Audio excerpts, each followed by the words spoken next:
Well, hello everyone, and welcome to another of our F1 chats. And we got a chance to see the Qatar Grand Prix, a very interesting, very exciting race, a lot of stories, a lot of things to talk about. And weirdly, we're going to be bypassing all the drama stories and really focusing on one of fitness more than anything else. Because yes, there was a thing that happened when it came to Stroll barging himself around and potentially getting, putting his job at risk. There were, yes, the problems when it came to Perez struggling again in another race. Don't know what's happened there. Quite a few things actually. There was even a crash between two teammates, and it was Mercedes as well. It was Hamilton and I was about to say Rosberg. I'm so used to saying that. Hamilton and Russell, which could have caused some drama. But I mean, as it turned out, Hamilton might have got away with something basically here, and probably benefited from not being in this race because weirdly, this piece that we're going to be doing is going to be based on something that was very small during the race. We didn't think it was that big of a deal. We didn't think it was that big of an issue. It started off when Logan Sargent, one of the back markers normally, I think it was about halfway through the race, was being mentioned about um, whether the guys on the radio were speaking to him and saying, "Look, if you want to call it a day, then there's no shame." And he's like going, "No, I want to keep going." You're like, "Hold on, what are we talking about here? Why are we talking about a driver retiring for no reason?" And then he starts saying, "Guys, I'm not feeling right. I think this might be it. I think I can't do any more." And the engineers, the guys on the radio, going, "Don't worry, there's no shame in everything like that." Not much just made a bit, but it seemed a bit weird. Not normally happen. We don't normally have drivers that retire because of illness, right? So that seemed a little bit unusual. And then it got even more unusual because the race winners, or the guys in the top three, obviously, they were enjoying themselves. They went through the interviews. They were smiling. They were sort of laughing around. And then this happened. So the top three were Oscar Piastri, Max Verstappen, Lando Norris. Now we're going to bypass the fact that Lando Norris is sitting in the wrong seat. He's the number 4 driver, not the number 81 driver, but okay, that's fine, that's fine. But we have here Oscar Piastri, a guy who's used to winning races and used to racing, lying down on the floor, and Max Verstappen, a multiple race winner, struggling to to be standing. Like Oscar basically never got up until it came to the podium, and Max did manage to get up and sit in his seat, but again, sat in the wrong seat. It was very, very weird. I'd never seen a cool down area where they were lying down on the floor. And there was a big reason for that. There was a real, real reason for this. Because this race was near on deadly. What do I mean by that? That's a bit extreme, isn't it? Well, there was a couple of things that were going on. And weirdly, one of the biggest contributing factors was a decision that was made in the interests of safety. Yeah, safety. A decision made in the interest of safety contributed to this. So here's the thing. The decision that was made in terms of safety was in regards to the tyres. Tyres were found to have been wearing more than expected, and so the tyre manufacturer said, right, you can only do a set amount of laps for every tyre set, basically. And what that meant was that they had to do a whole load more pit stops. But here's the thing, the set amount of laps that was set was, some people would think, too low. And what it meant was there was a lot of spare life in these tyres that would have happened when they were driving around. A lot. So these drivers, normally when they're driving a race, they are managing tyres, managing their race. This time, they were driving flat out, pushing it. They were pushing hard. And where were they? In Qatar, in the heat, at temperatures you wouldn't even have a holiday in. 40, 45 degrees, I believe it was. High humidity, high heat, high strain, high stress. Now, here's the thing. This seemed almost comical. Even the driver retiring seemed almost comical. But as soon as you start hearing about drivers that vomited in their helmets, of drivers that were fainting as they were getting out of the cars, there was even a driver that was having to be cradled by his team to try and get out of the car and get in. These guys were on the limit. They were suffering from extreme dehydration, basically, and they almost lost the battle. Now, here's the thing.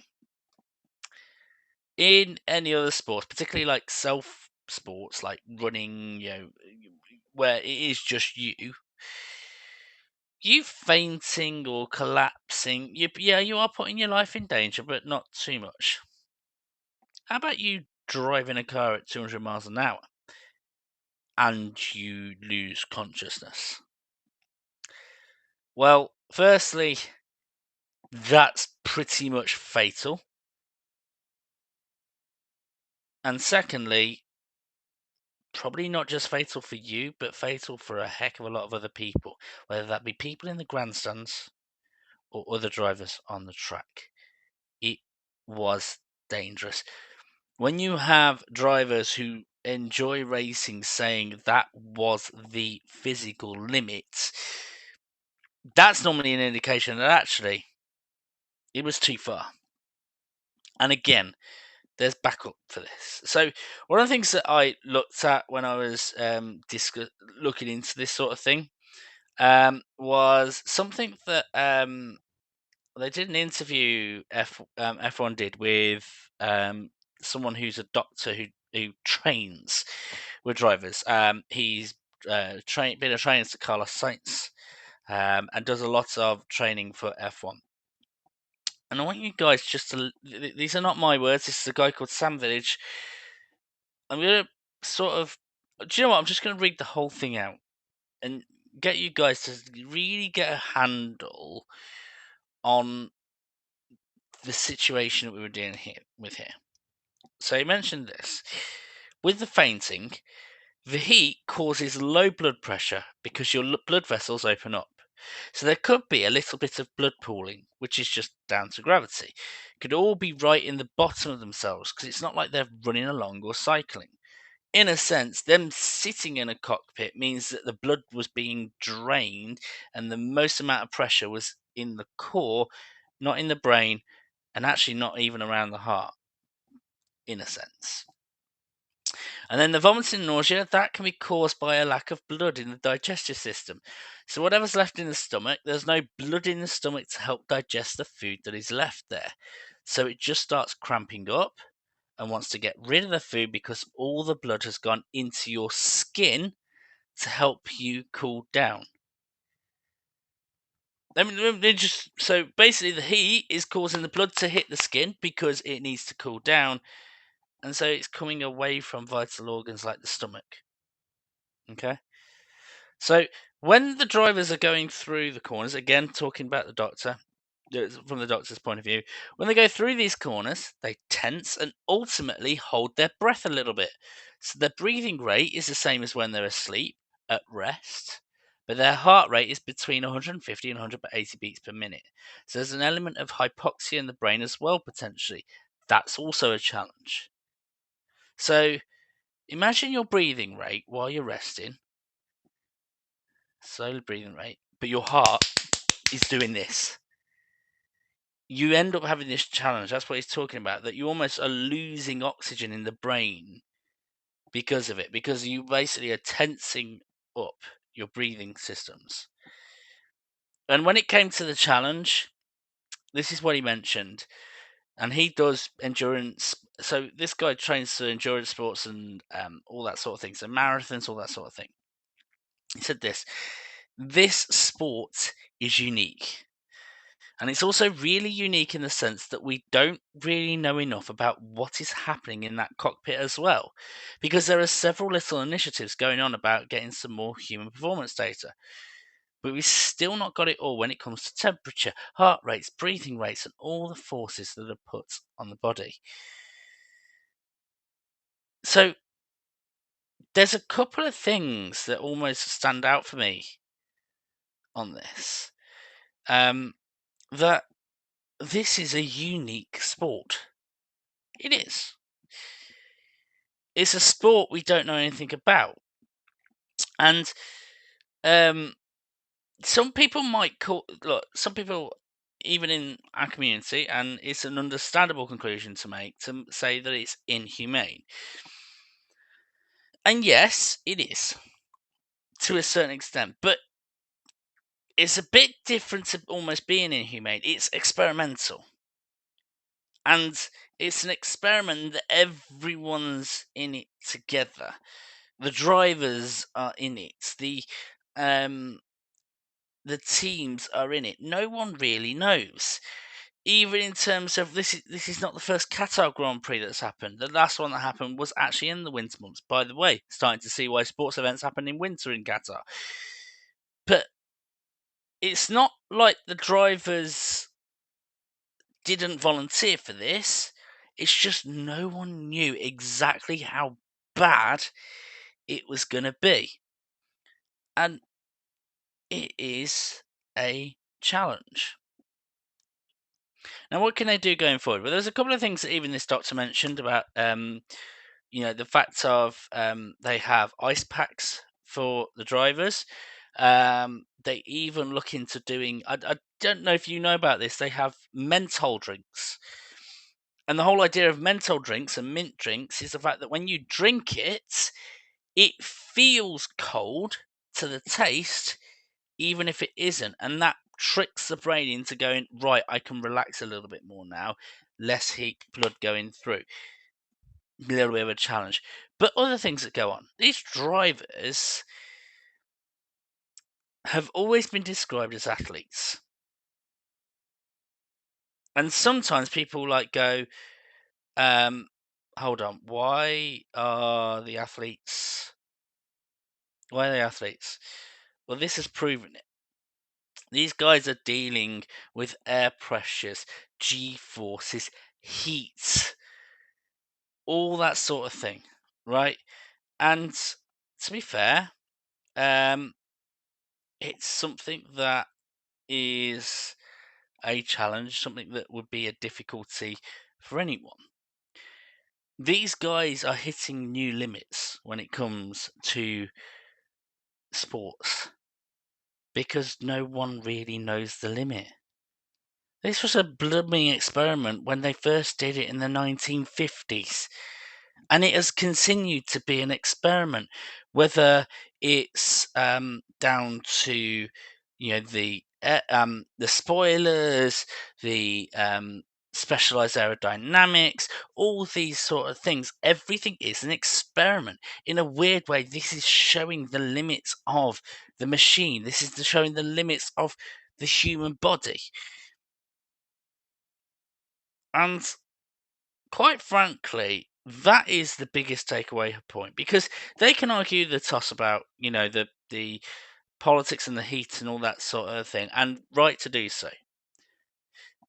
speaking from a fan's perspective, these guys, these drivers have just gone up in my expectations. I already knew that they were athletes. I already knew that they were special characters. But thanks to this Grand Prix, which I'm not saying they should have gone through this at all, but we now see exactly how strong these guys are, how strong their necks are, how strong their endurance is, how strong their climate control in their bodies is. And that is impressive. And that is what we should remember them for.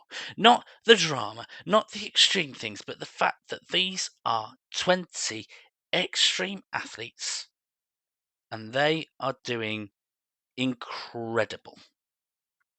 Guys, if you are watching the YouTube, please feel free to subscribe, comment, and like on anything that you hear. Thank you.